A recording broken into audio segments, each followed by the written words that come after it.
Seulement parce que le clochard n'avait pas reçu d'argent après avoir nettoyé le pare-brise, en réalité, le clochard n'avait aucune intention de demander de l'argent. Sa véritable cible était la fille assise sur le siège arrière de la voiture. En voyant la jeune fille s'enfuir, il monta immédiatement dans sa voiture pour la poursuivre. Il n'était pas un vrai sans-abri. Il s'était délibérément déguisé.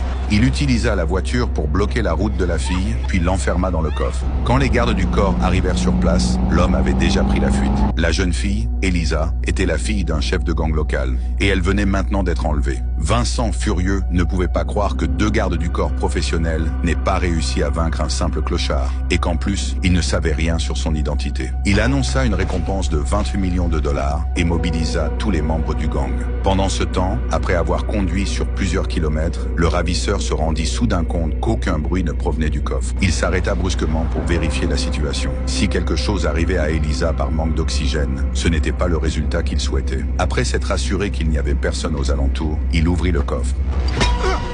Va te faire foutre! Arrête de courir! Elisa, terrorisée, était devenue extrêmement agitée. Johnny la poursuivit un long moment avant de la rattraper à nouveau. Il lui dit de ne pas s'énerver, qu'il l'avait enlevée pour son propre bien. Puis Johnny sortit une photo et la posa au sol, demandant à Elisa de bien la regarder. Sur la photo, en plus de Johnny, on voyait deux autres personnes, le père d'Elisa, le chef du gang et sa mère. Il semblait que les trois avaient été de très bons amis autrefois. Johnny expliqua qu'il l'avait emmenée parce que sa mère lui avait demandé de venir la chercher. Mais en entendant cela, Elisa devint encore plus bouleversée. Sa mère était morte 5 ans plus tôt. La jeune fille était confuse. Ta mère m'a fait promettre que s'il lui arrivait quelque chose, je devais absolument te retrouver et t'emmener loin de Vicente. Tandis que les yeux de Johnny étaient pleins de supplications. Pour prouver ses bonnes intentions, Johnny sortit son pistolet et le posa au sol, disant à Elisa qu'elle pouvait tirer s'il tentait quoi que ce soit. Vas-y, tire. Nom de Dieu!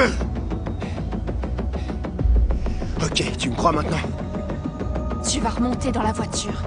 Elisa monta dans la voiture et ordonna à Johnny de la ramener chez elle. Johnny éclata de rire. Il ne croyait pas qu'une jeune fille oserait tirer sur quelqu'un. Puis il reprit la route. Tu vas m'abattre, vraiment, de sang-froid. Ouais. Je pense pas, non. Joue pas à ça ou je le ferai. Tu vas rien faire du tout. Si. Ah ouais? Tu Ouais. crois ça? J'ai pas Vas-y, peur de alors. toi. Vas-y, fais-toi plaisir. Putain de merde! Mais t'es folle! Bordel! Elisa avait bien l'intention de le tuer, mais heureusement, Johnny avait déjà retiré les balles de l'arme.